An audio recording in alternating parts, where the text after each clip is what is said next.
Journal entry of Governor Thomas Blake, American Administrative Office, Toronto, July 14, 2045. They said the hardest part would be the occupation, but no one could have prepared me for this.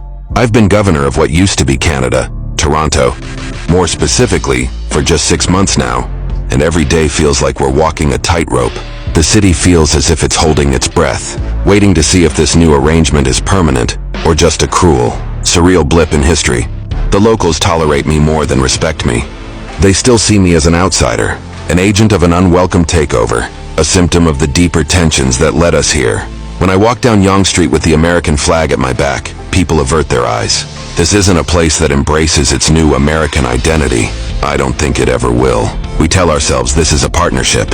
After all, the American government assures Canadians that our presence means modernization, increased security, and access to markets they could only dream of. But for every new job created or city service improved, there's a reminder of what's been lost: Canadian independence, that distinct cultural pride, and, perhaps most painfully, the sense of trust among neighbors. Reality on the ground. One of the first orders from Washington was to systematically remove references to the English monarchy. Symbols of the crown, statues, plaques, even portraits in public buildings, everything had to go. At first I thought it was a smart move. Why let a relic of England continue to influence these people? But I'm realizing now that to them, the monarchy is more than just a symbolic link to England. It's a part of their national heritage. Even the ones who have no love for the monarchy itself still see this erasure as an insult. There's a bitterness among them, a distaste for what we're imposing on them. I used to think that Americans were simply helping modernize a nation that was holding on to outdated traditions. But as I see the graffiti scrawled across what were once government buildings, "Hands off our heritage. Canada isn't yours," I realize they see this as another form of erasure, a forced assimilation that goes beyond government policy and digs into their very identity.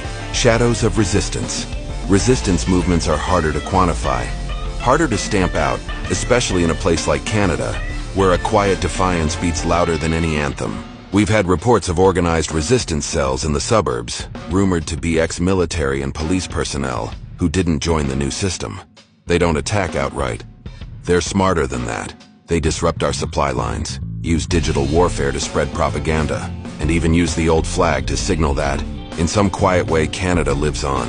They know I can't fight them without fighting the very people I'm supposed to govern. They know the city's cameras, drones, and security are limited by our own mandate. Keep peace, don't provoke.